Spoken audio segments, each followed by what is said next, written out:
दोस्तों क्या आपको पता है कि आपके टीवी एंटीना या फिर डिश का फेस किस डायरेक्शन में होता है? असल में दोस्तों टीवी एंटीना या डिश का फेस हमेशा साउथ ईस्ट डायरेक्शन में ही होता है। दरअसल दोस्तों ये डिश सैटेलाइट से सिग्नल रिसीव करके हमें टीवी पर वीडियो की फॉर्म में दिखाता है और ये सैटेलाइट भी साउथ ईस्ट डायरेक्शन में ये सिग्नल भेजती है और अर्थ के साथ खुद भी रिवॉल्व यानी घूमती रहती है। नंबर 12, शूज की साइड पर बने एक्स्ट्रा होल्स। हम सभी बचपन से शूज पहनते आ रहे हैं, लेकिन आपने कभी नोटिस किया होगा कि आपके शूज में साइड की तरफ 2 होल्स बने हुए होते हैं। कुछ लोगों को लगता है कि ये होल्स फैशन के लिए या फिर एयर फ्लो के लिए होते हैं, लेकिन इन होल्स का भी अपना एक अहम पर्पस होता है। ये 2 होल्स भी बाकी के होल्स की तरह लेसेस को बांधने के लिए होते हैं। लोग अपने पैर के साइज के हिसाब से शूज को होल्स की मदद से बांध सकते हैं, जिससे उन्हें शूज का बेहतर फिट मिल जाता है और रनिंग करने में कोई प्रॉब्लम नहीं होती। नंबर 11, नोटबुक में बने हुए साइड वाले मार्जिन। आप लोगों ने अपनी कॉपीज में बने हुए साइड वाले मार्जिन को बना हुआ देखा होगा। ज्यादातर लोगों को लगता है कि ये मार्जिन पॉइंट्स नंबर डालने या फिर टीचर्स के रिमार्क्स लिखने के लिए होता है, लेकिन असल में ये मार्जिन आपके काम को खराब या फटने से बचाने के लिए होता है। पुराने जमाने में अक्सर चूहे कॉपीज को खा लेते थे या फिर गीला होने की वजह से पेपर खराब हो जाते थे। इसी वजह से ये मार्जिन पेपर में तभी से बनाए जा रहे हैं ताकि अगर चूहे साइड से खा भी लें तो बीच में लिखा हुआ काम खराब या फट ना जाए।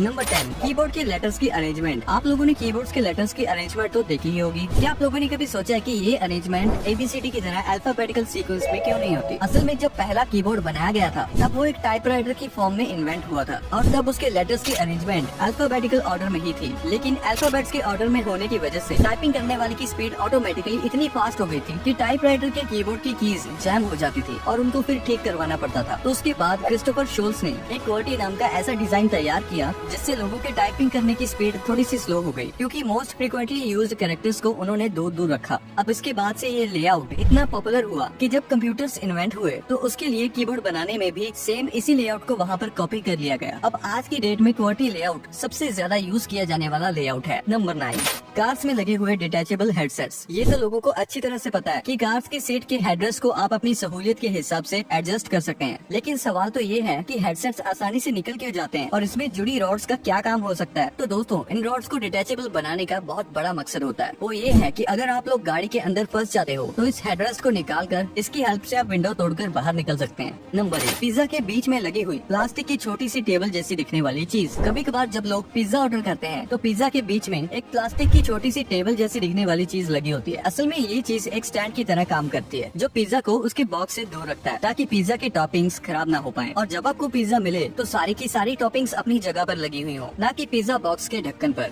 नंबर 7, कीबोर्ड के F और J कीज पर उठे हुए निशान। क्या आप जानते हैं कि कीबोर्ड के F और J पर उठे हुए निशान क्यों बने होते हैं? दरअसल ये निशान आपकी टाइपिंग स्पीड को बढ़ाने के लिए लगाए गए थे। जब आप अपने लेफ्ट हैंड की इंडेक्स फिंगर को F पर रखते हैं तो आपका लेफ्ट हैंड ASD को आराम से कवर कर लेता है। ठीक इसी तरह जब आप राइट हैंड की इंडेक्स फिंगर को J पर रखते हैं तो आपका राइट हैंड J के साथ वाली कीज को कवर कर लेता है और आपके थंब स्पेस को कवर कर लेते हैं। ये उठे हुए निशान अपने आप को फील करवा देते हैं कि कौन सा हाथ किस डायरेक्शन में चलना चाहिए। इस तरह से आपको टाइप करते वक्त कीबोर्ड पर बार बार देखने की जरूरत नहीं होती, जिससे आपकी टाइपिंग स्पीड ऑटोमेटिकली बढ़ जाती है। नंबर 6, ईयरफोन्स में बने हुए होल्स। ईयरफोन्स में बने हुए होल्स तो जाहिर है कि स्पीकर का काम ही करते हैं, लेकिन ये बाकी के एक्स्ट्रा होल्स साइड में क्यों बने होते हैं? दरअसल ये एक्स्ट्रा होल्स एयर पास करने के लिए बनाए जाते हैं, जिससे स्पीकर का डायफ्राम अच्छे से मूव कर सके। इन होल्स से साउंड का ट्रांसमिशन इजी हो जाता है और साउंड की क्वालिटी भी अच्छी हो जाती है। नंबर 5, लैपटॉप के चार्जर में लगी सिलेंड्रिकल चीज। लैपटॉप के चार्जर में चार्जिंग पोर्ट के पास जुड़े इस सिलेंड्रिकल चीज को फेराइट बीड कहा जाता है। इस फेराइट बीड का लैपटॉप के सही से काम करने में बहुत इंपॉर्टेंट रोल होता है। असल में लैपटॉप का हर एक यूनिट रेडियो फ्रीक्वेंसी की तरह काम करता है और इसकी चार्जिंग केबल एक एंटीना की तरह काम करती है, जो लैपटॉप के वाइब्रेशंस को रेडियो फ्रीक्वेंसीज के रूप में ब्रॉडकास्ट करके इंटरफेरेंस क्रिएट करती है। इस फेराइट बीड में मैग्नेटिक आयरन ऑक्साइड होता है जो रेडियो फ्रीक्वेंसीज को एक दूसरे से इंटरफेयर करने से रोकता है और इस तरह लैपटॉप स्मूथली काम करता है।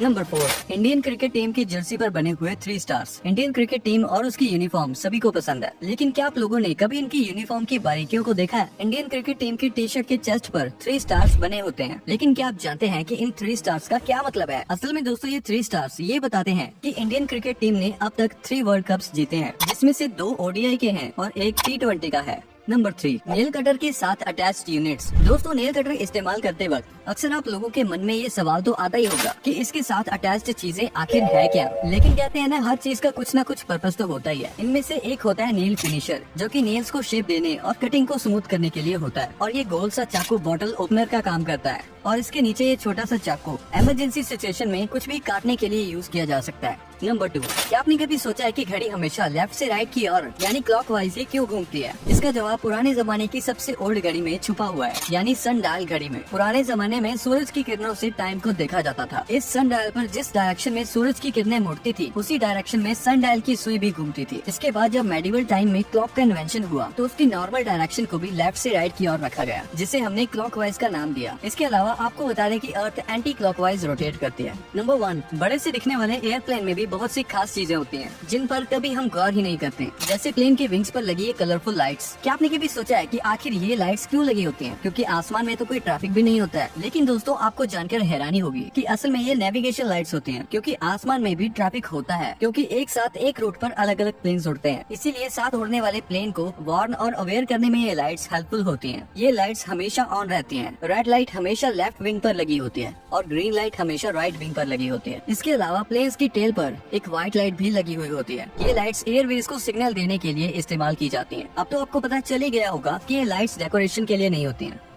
तो दोस्तों, अगर आपको ये वीडियो पसंद आई है तो इसे लाइक कर दो।